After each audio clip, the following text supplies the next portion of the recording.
이러한 제목으로 하나님 말씀 같이 나누도록 하겠습니다.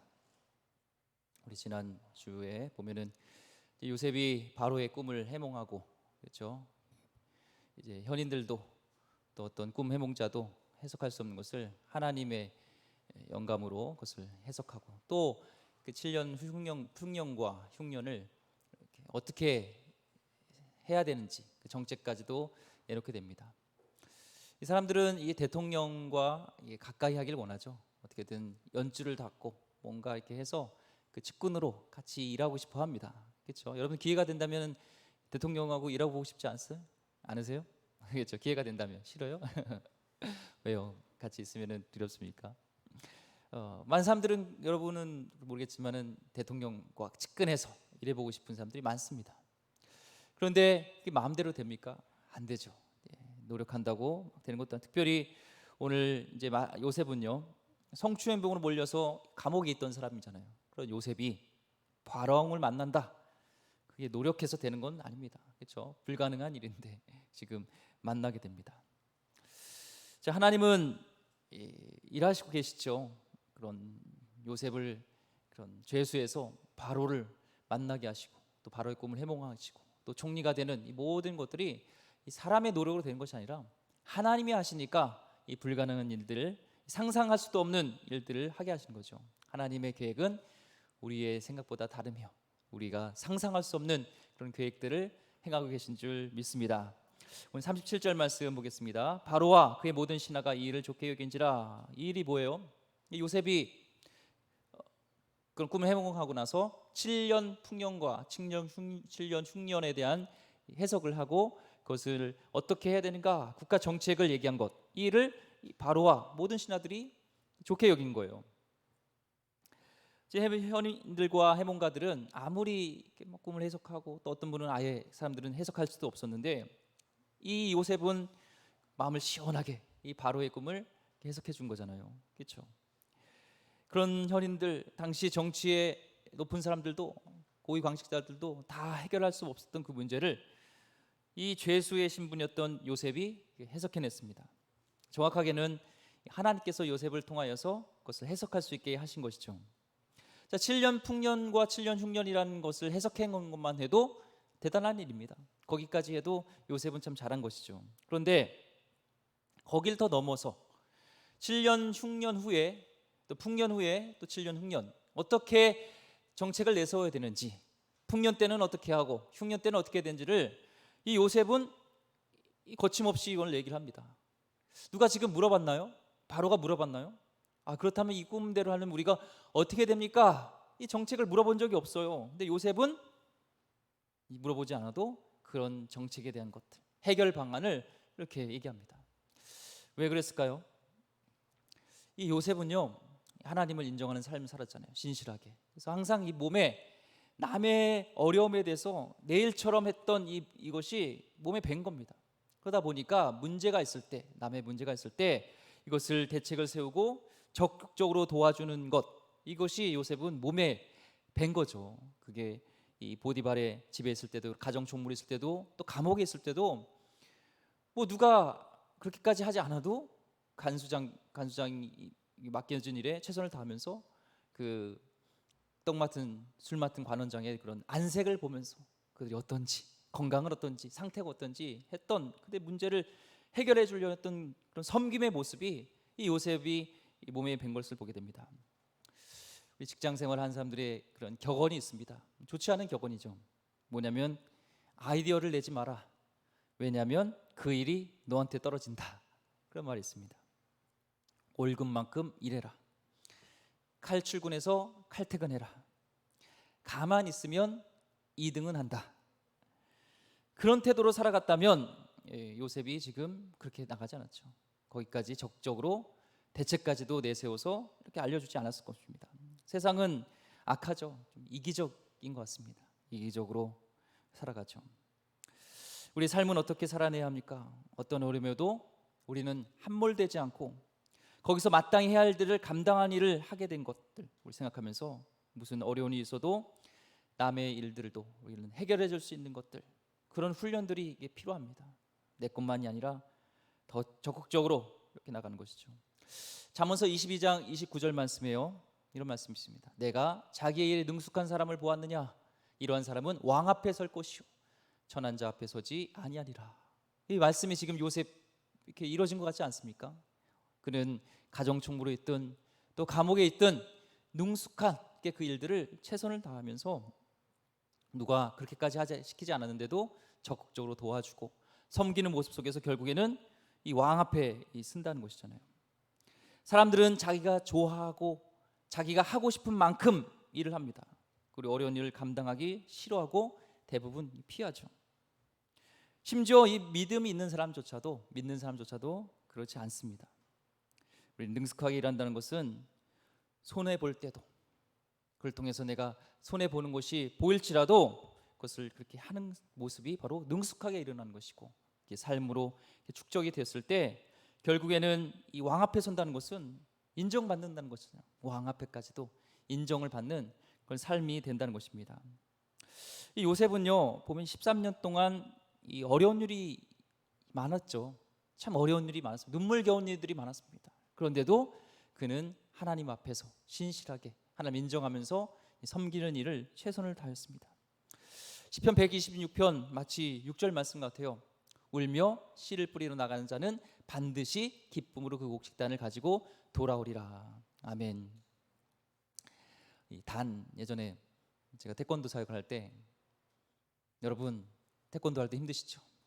땀을 흘려야 되고 하기 싫은데 운동해야 되잖아요. 그런데 여러분이 그렇게 땀을 흘리면 단을 거둡니다. 그러면서 지금 1단, 2단, 3단 이렇게 얘기한 적이 있는데요. 그 단은 아닙니다.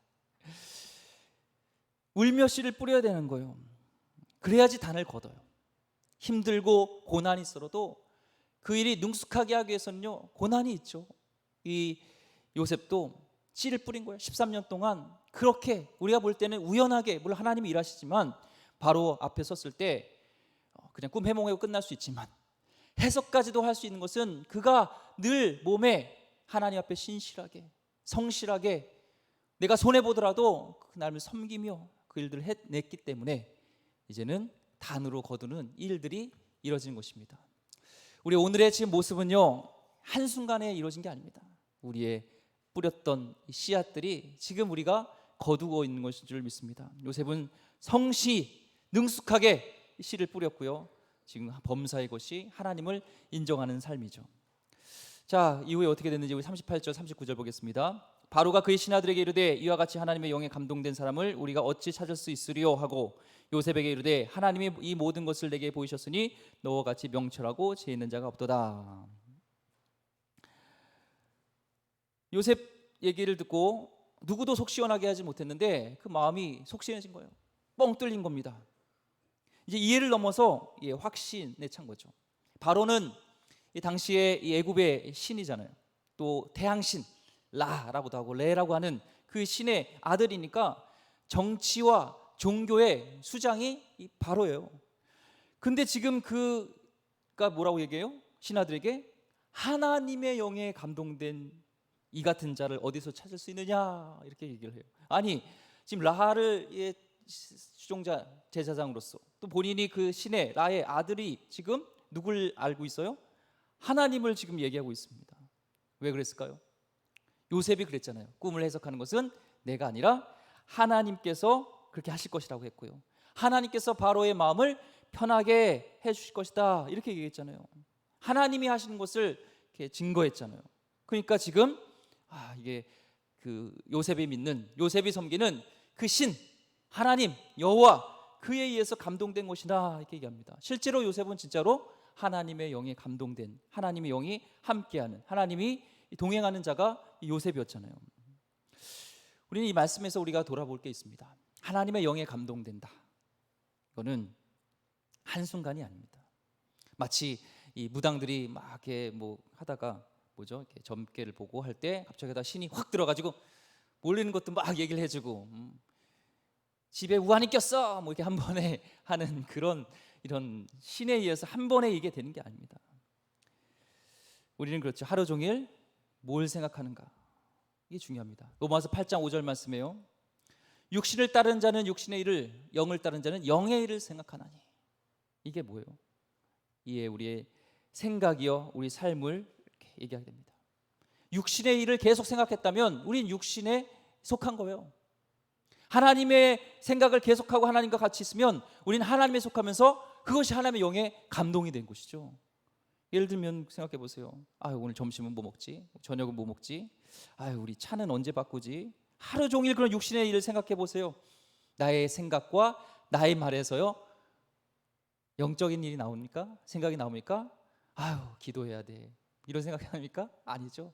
차 바꿔야 되는데, 집 사야 되는데. 그렇죠. 그렇지만 우리가 늘 날마다 만약 나는 지금 어디로 가고 있지? 지금 난 믿음이 있는 사람인가? 이 코로나 시대 때 나는 구원을 받았는가? 저 영혼에게 어떻게 복음을 전해야 될까? 하나님의 뜻이 무엇고 하나님의 기쁨이 되는 것이 무엇일까를 우리가 계속적으로 묵상하고 나갈 때, 하나님을 인정하며 나갈 때, 거기에 우리는 하나님의 영이 함께 하시는, 하나님과 동행하는, 그것이 성령 충만한 삶을 사는 것이죠. 대표적으로 성경에 보면요, 이 다윗이 그랬습니다. 다윗은 항상 하나님을 묵상했어요. 목동에 있을 때나 왕으로 있을 때나 하나님을 인정하고 하나님의 영적인 생각을 계속 했습니다. 법궤가 들어와요. 왕의 신분으로 쓰는 보면요, 거만하게 가만히 있을 수 있는 왕인데, 근데 그 채통 무시했습니다. 왜? 하나님을 늘 인정하고 하나님과 함께 하니까 거기서요 막 기뻐서 춤을 춥니다. 그러니까 이 베옷을 입고 있었는데 이 보니까 너무나 이렇게 천박해 보이는 거예요. 막 천박하면 따고 왕이 돼가지고 저기 천박하게 춤이나 추고. 그런데 다윗은 뭐래요? 내가 보기에도, 내가 이렇게 천박해 보일지라도 나는 스스로 더 천해질지라도 내가 낮아질 수 있고 하나님이 높여줄 수 있다면 나는 그렇게 하겠다 얘기를 합니다. 내가 주권자, 내가 이 낮은 자를 하나님께서 나를 이렇게 세우셨으니 나는 하나님 앞에서, 요 앞에서 뛰놀겠습니다. 이게 목동 때나 왕일 때나 똑같아요. 이게 한순간에 그렇게 하나님 앞에 영적인 존재로 서는 게 아닙니다. 기도도 마찬가지입니다. 기도 안 하는 사람이 어려운 일 닥치고 힘들 때 기도해야겠다, 안 됩니다. 부르짖으라 그렇게 성경에서 얘기를 해도요 한순간에 그렇게 안 돼요. 날마다 우리가 주님과 교제하고 주님을 찾고 영적인 일들을 계속 생각하고 나갈 때 어려움 속에서도 우리는 믿음의 이것이 발동이 돼서 하나님을 찾고 하나님께 나가지 세상적인 그런 것들을 하지 않는다는 겁니다.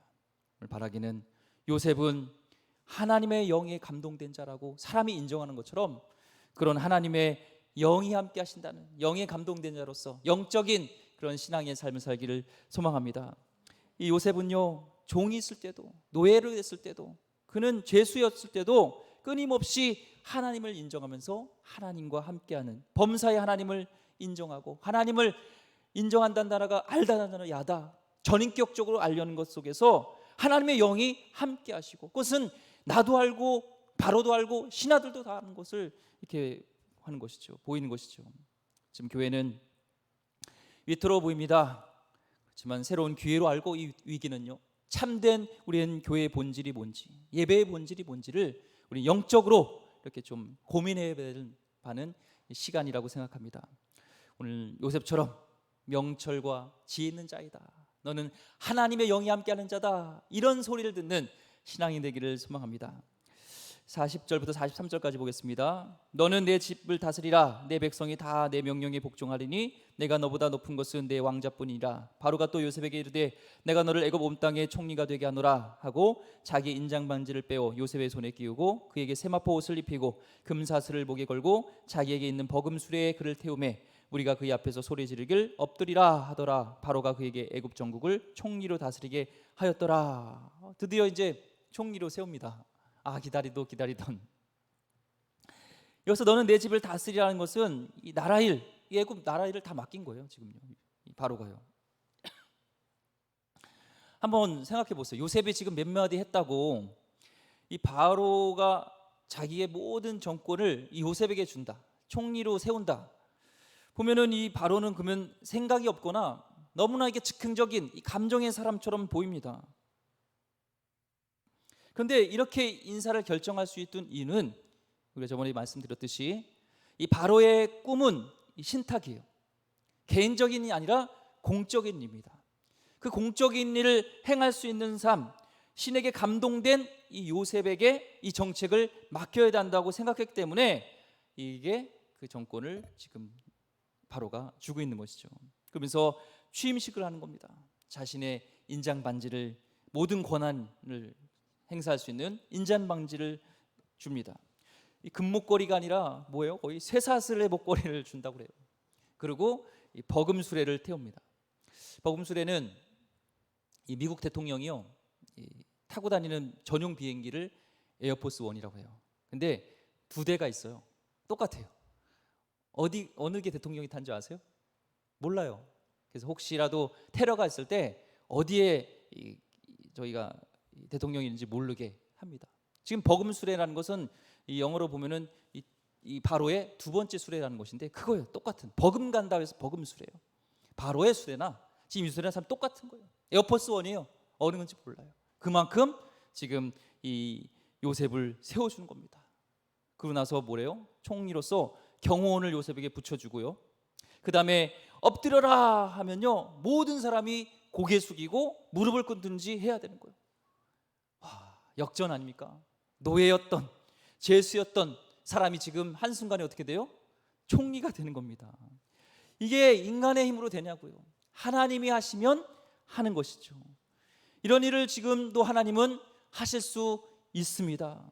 하나님이 높이시고자 하면요, 한순간에 높일 수 있다는 거예요. 주님을 영화롭게 하는 그 중심을 보시고 하나님이 쟤는 높여야 되겠다 하면 하나님은 높이시는 겁니다. 역사의 중심이 바로가 아니라, 우리는 바로라고 생각했는데 지금 역사의 중심은 누구예요? 하나님을 인정하고 하나님과 함께하는 요셉을 중심으로 흘러가는 걸 봅니다.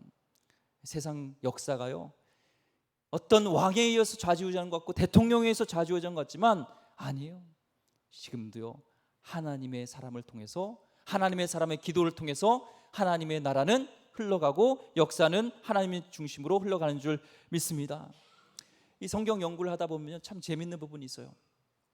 저도 새롭게 깨달았던 부분인데요, 이 다윗 시대, 이 솔로몬 시대 하면은 가장 이스라엘의 영토를 가장 많이 이게 확장한 때가 이때잖아요. 심지어 이 다윗 때는 조공을 받습니다. 이 조그만 이스라엘 나라가 그 중동 지반의 패권을 잡아요. 근데 이거 역사학자들이 연구를 해보면 항상 이 중동 지방, 이 지역에는 이 패권, 그러니까 청동기 때 이 패권을 잡았던 나라들이 있어요. 뭐 바벨론이라든지 아수르라든지 뭐 무슨 나라들이 있어요. 그런데 신기하게도 이 다윗과 이 솔로몬 시대에는 패권을 잡았던 나라가 없다는 거예요. 갑자기 패권을 잡았던 나라가 스르르르 사라진다는 거예요. 역사학자들은 이해를 못하지만 우린 이해합니다. 하나님이 높이시고자 하면 하나님께서는 주변 정리도 싹 해주시면서 높이시는 거죠. 하나님을 그렇게 높이고 싶은, 벽비가 들어올 때 내가 보기에도 이렇게 천해지지만 하나님이 높여주신다면, 하나님을 높이는 일이라면 난 더 천해져도 괜찮다 하는 그 마음에 보시고 하나님께서 알아서 주변을 정리해 주시고 그를 높이시는 것이죠. 오늘 요셉과 같이 그렇습니다.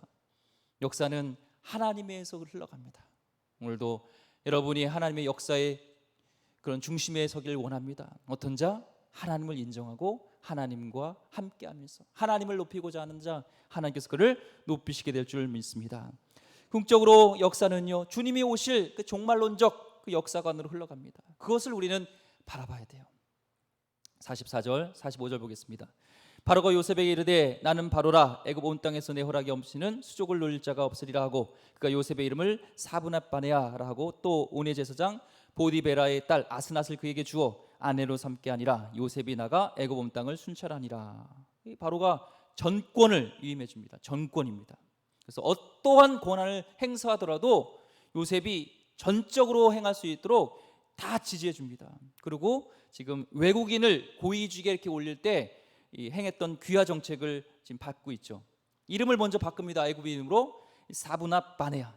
예전에 우리 히딩크 감독을 이렇게 한국 사람으로 이렇게 하려면은 이름을 바꾸자 해서 희동구 이렇게 바꾸듯이 이제 애국 사람 이름으로 바꾸는 거예요. 요셉이 아니라 이 사브낫 바네, 사브낫 바네아. 이것 뜻은 신께서 말씀하시니 그가 살고 있다는 거예요. 이름은 그 사람의 특징, 그 사람의 정체성을 얘기하잖아요. 이 사브나빠네아라는 것은 신, 그러니까 하나님께서 말씀하시는 거잖아요. 예굽 사람들 봤을 때 이는 신이 말해주는 자라는 것을 아는 거예요. 신이 말해주니까 신탁도 받고 그런 자, 영에 감동된 자, 이런 의미가 지금 사누아빠네아에 있습니다. 그리고 결혼을 시키죠. 이 카이로 북쪽에, 지금 그 이집트의 카이로의 이 북쪽에 있는 온이라는 곳, 거기에 태양신 레를 섬겼던 제사장 보디베라의 딸, 이 보디베라는 보디발과 같은 뜻이에요. 그래서 이 라가 신이 준 사람 보디발, 이런 그 사람의 딸 아스라는 이집트 여신 네딧에게 속한 자라는 그 딸을 이렇게 줍니다. 그래서 같이 애국 사람과 결혼하기까지 이런 귀화 정책을 다 하고 그걸 총리로 세웁니다. 그리고 총리 역할을 이제 감당하죠. 45절에 뭐라고 그래요? 요셉이 나가 애굽 온 땅을 순찰하니라. 근데 46절에도 똑같이 요셉이 이제 30세예요. 총리가 됐어요. 그러고 나서 애굽 온 땅을 순찰합니다. 45절에도 46절에도 애굽이 온 땅을 순찰해요. 이게 무슨 뜻이에요? 애굽을 순찰했다는 것은요, 두 번 반복된다는 거요. 사실 이 일은요, 총리가 할 일은 아닙니다. 총리가 하지 않아도 돼요. 이 말은 요셉이 늘 현장 중심으로 있었다는 거예요. 백성들의 마음을 살피고 어떤 어려움이 있고 어떻게 되는지를 그냥 탁상 공론이 아니라 현장 속에서 그는 그것을 파악했다는 거예요. 당시에 이제 총리가 되든 바로가 될 때요, 먼저 하는 행사가 있습니다. 이 이집트 전체를요, 확 돌아요. 이렇게 도는 이유가 내가 여기 왕이다, 내가 총리다라는 것을 밝혀요. 그 다음에요, 죽을 때까지 왕은, 총리는 한 번도 그곳을 나가지 않습니다. 그냥 궁에 있어서 이제 다스리면 돼요. 한 번 자기를 과시하고 내가 왕이야, 그걸 끝이에요. 지금 이 요셉은요, 그렇게 해도 돼요. 내가 이제 총리야 라는 것을 한 번 밝히고 끝나도 돼요. 근데 요셉은 계속 현장에서 나가는 것을 보게 됩니다. 그는 기득권에 안주하거나 본인에게 주어진 그 권력을 나 혼자 독점하거나 이러지 않았어요. 현장 중심에서 몸에 밴 그 섬김의 모습으로 어떻게 이들을 섬길 수 있을까 항상 생각했던 것을 보게 됩니다. 이 지도자 CEO라면요, 중요시 여기는 것이 이 현장이죠. 현장을 보고 현장에 대한 이해가 있어야 합니다. 요셉은 이렇게 현장 속에서 부딪혀오는 것들을 감당했습니다. 13년 동안 훈련받은 게 이거예요. 이집트는 지금 또 가려면 한국도 그렇지만 비행기를 타고 가야 되는 먼 거리입니다. 근데 거기를 지금 다 이렇게 순찰했다는 거예요. 두 절에 짧게 나와 있지만 그 총리가 돼가지고 안 해도 되는 일을 지금 이집트 전체를 돌면서 지금 어떤 일이 있고 어떤 어려움이 있고 그 상황 파악을요, 현장 중심에 본인이 몸소 뛰면서 지금 이걸 하고 있습니다. 이 현장을 아는 자와 모르는 자는 엄청난 차이가 있는 것이죠. 예수님은 어떠십니까? 예수님께서는 우리를 치유하실 수 있는 분이라고 해요.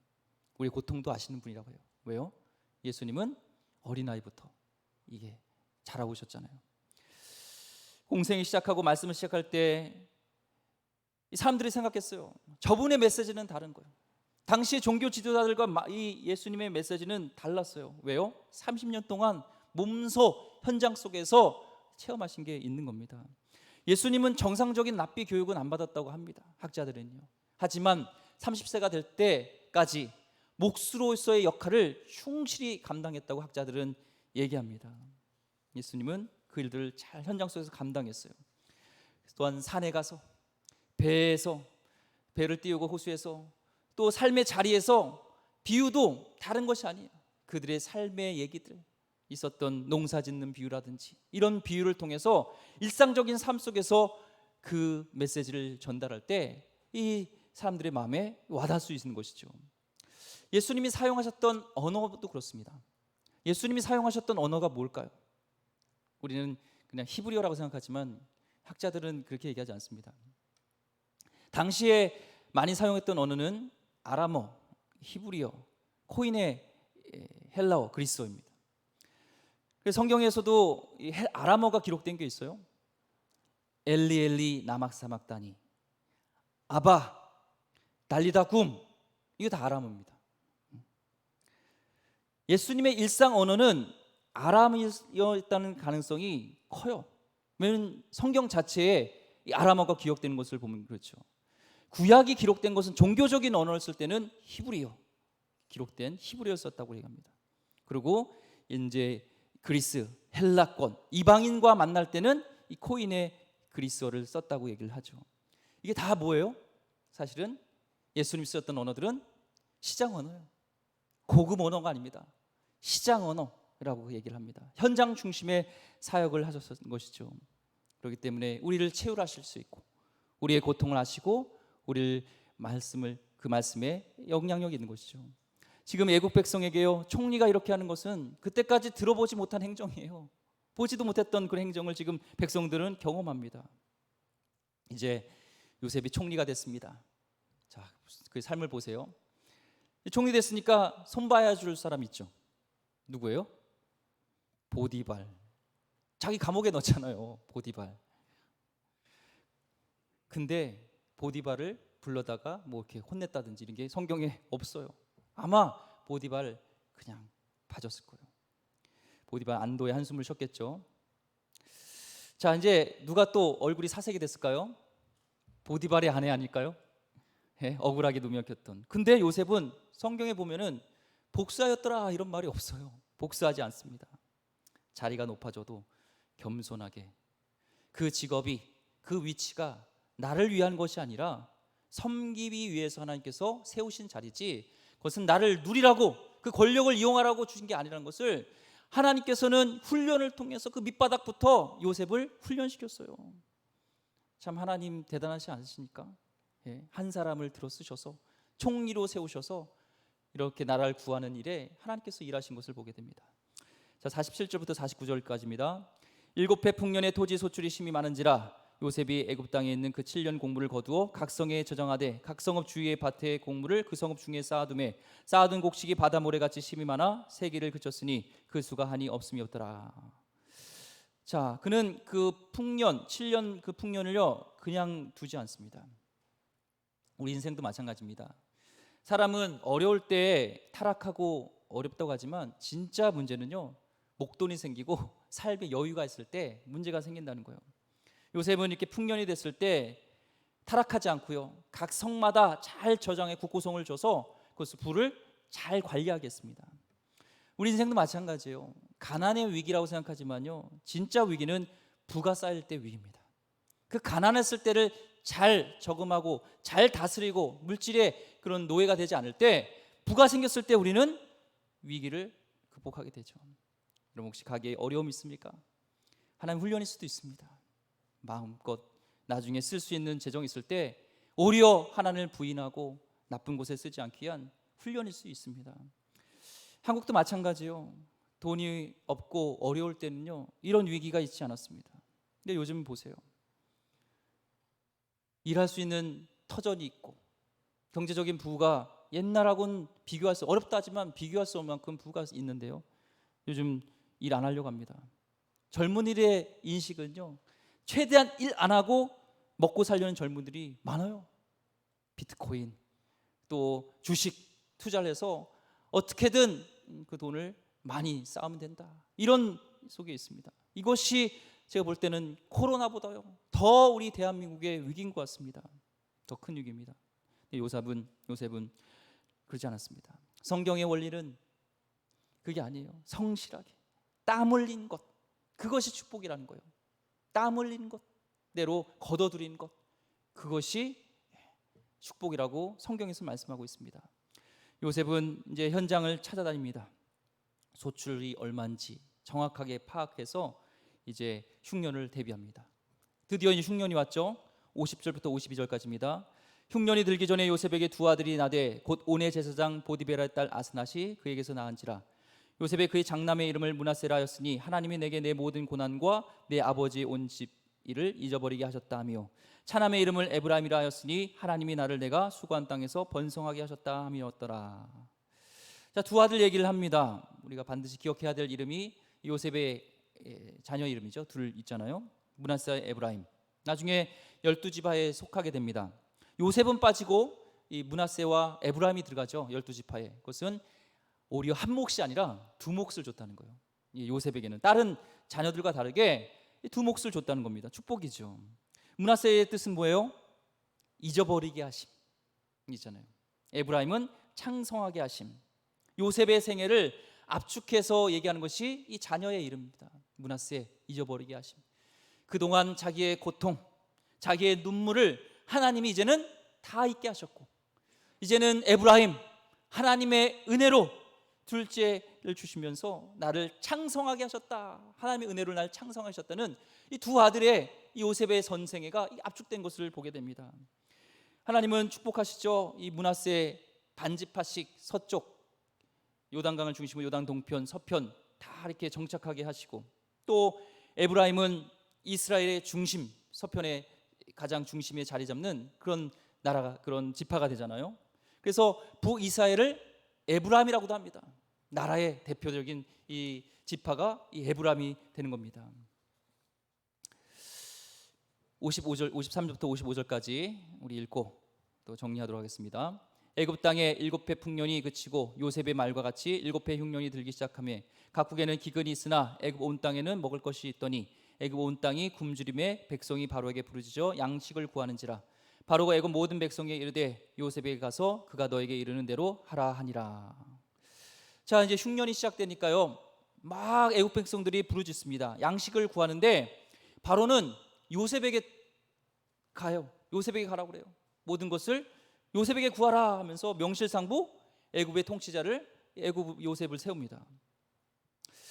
참, 아까도 잠깐 얘기했지만 하나님의 일하시면 대단하지 않습니까? 만약에 요셉이요, 가나안 땅, 아니 그냥 아버지 장막집의 가나안 땅에서요 머물면서 채색 옷도 입고 이렇게 있었으면 지금의 상황이 이루어질 수 있었을까요? 불가능하죠. 비록 요셉의 삶을 볼 땐 이루 말할 수 없는 고난의 시간이 있었지만 그 고난을 통해서 하나님께서 이 총리로서 세워가는, 그냥 권력만 가진 총리가 아니라 하나님의 나라를 인정하고 하나님을 주권자로 인정하는, 하나님을 왕으로 인정하는 총리, 세상에 있지만 세상에 속하지 않은 자, in the world but not of the world, 세상에 있지만 세상에 속하지 않은 자로서 오히려 하나님의 그 선한 영향력들을 내가 있는 그 직업 현장 속에서 그것을 하나님의 영광을 드러내는 그 선한 영향력, 이기적인 삶이 아닌 이타적인 삶, 이런 사람으로 만들게 하신 것이 누구예요? 하나님 아닙니까? 요셉의 고난, 눈물, 이것이 아니면 그는 자기만 아는 존재, 채색 옷 입고 형들에게, 하나님 아버지에게 고자질했던 그 요셉을 하나님이 그 밑바닥에서 구렁텅이에 빠지면서 감옥에 가게 하면서 억울한 일을 당하면서 하나님이 빚어가시는 것을 보게 됩니다. 하나님은 우리 인생을 빚어가시는 줄 믿습니다. 우리의 인생의 주관자는 하나님인 것을 우리는 보게 됩니다. 놀랍죠? 56절 57절입니다. 온 지면에 기근이 있음에 요셉의 모든 창고를 열고 애굽 백성에게 팔세. 애굽 땅에 기근이 심하며 각국 백성도 양식을 사려고 애굽으로 들어와 요셉에게 이르렀으니 기근이 온 세상에 심함이었더라. 자, 기근이 심하게 됩니다. 우리는 이 전체 성경을 알기 때문에 왜 기근이 닥치는지 알아요. 이 기근이 닥쳐야지 이제 야곱 가족들이 이집트로 오잖아, 이주하잖아요. 그렇죠? 거기에서 이제는 야곱 아들 중심으로 12지파가 형성이 되어지고, 또 그들이 이제는 이스라엘을 나라가 형성되어지고, 그가 노예 생활을 하면서 또 가나안 땅을 바라보게 되고, 결국 그들이 또 가나안에 들어가면서 거기에서 이 이스라엘 나라를 세우게 하시고, 거기에 그 나라에 또 성전이 세워지고, 거기에 또 이 자손을 통해서 예수 그리스도가 오고, 예수 그리스도가 이 십자가에서 돌아가 죽으시면서 이 구원의 인류의 역사를 이루게 되는 것을 보게 됩니다. 기근이라는 것 좋은 일 아니잖아요. 어려운 일이잖아요. 하지만 인생의 전반적으로 볼 때, 이 역사의 주관자이신 하나님의 뜻을 볼 때 우리는 이해할 수 없지만 하나님은 그 기근조차도 인류 역사의 구원의 역사로 사용하고 계시다는 겁니다. 역사의 연결점들을 바로나 요셉이 알았을까요? 모르겠죠. 우리가 아는 게 뭐가 있습니까? 우리는 코앞에 있는 것도 모릅니다. 하지만 하나님이 하시는 이 역사의 흐름 속에서 우리는 각자 주어진 일을 감당하면서 노예면 노예대로, 죄수면 죄수대로, 총리면 총리대로 그 역할을 감당하면서 하나님을 인정하며 살아갈 때 하나님께서는 놀라운 역사를 이루고 가신다는 것을 우리가 보게 됩니다. 각자의 맡긴 사명, 그 일을 하나님 일로 우리는 감당하면 됩니다. 이 큰 바위를 쪼갤 때요, 어떻게 쪼갤까요? 예전에는 뭐 망치 이런 것보다도 전기톱 없었잖아요. 전기로 할 수 없었잖아요. 그 큰 돌에, 바위에 나무를 박아 놓죠. 틈에다요. 거기다가요 계속 물을 주는 거예요. 물을 줘요. 그러면 어느 순간요, 그 연약했던 나무를 통해서 이게 팽창이 됐다가 다시 쪼그러졌다 하다가 결국엔 금이 생기고 균열이 생기고 바위가 쩍 갈라지게 됩니다. 이게 우리의 세상 속에서 살아가야 될 모습인 줄 믿습니다. 놀랍게 하나님 일을 하게 될 것입니다. 큰일 하려 하지 마시고요, 중요한 것은요, 내가 변화되는 것이 중요합니다. 내가 어떤 사람인지 그것이 중요합니다. 하나님을 인정하는 그런 삶을 사는 것이 중요해요. 우리는 큰일 하지 않아도, 감옥에 있을지라도 하나님을 인정하며 살아갈 때 요셉을 통하여서 지금 놀라운 역사를 이룬 것처럼 하나님께서는 그 사람을 통해서 일하게 될 줄 믿습니다. 오늘 여러분 기근이 있습니까? 고난이 있습니까? 그 속에서도 하나님을 인정하면서 하나님 이 고난을 통하여서 이기적했던 나의 삶을 이제 돌아보며 더 섬기길 원합니다. 하나님, 저는 어떤 상황에도 주님을 따르면서 주님을 인정하면서 살아가는 그런 자 되길 원합니다. 맡겨진 일에 하나님, 저는 하나님을 인정하면서 살아가는 성령의 감동된 자, 영의 감동된 자 되길 원합니다. 내가 살아가는 것이, 생각하는 것이 날마다 육신의 일이 아니라 하나님의 것을 생각하며 영의 것을 생각하면서 어떻게 하면 하나님의 기쁨이 될까를 생각하는 그런 인생을 살아갈 때 하나님, 여러분을 통해서 큰 바위, 변화되지 않았던 여러분 사회가, 여러분이 있던 그런 그 공동체가 쩍 갈라지면서 변화되는 것처럼 변하게 될 줄 믿습니다. 아멘. 기도하겠습니다. 하나님께서는 요셉을 끝까지 그를 책임져 주시고 그를 변화시켜 준 줄 믿습니다.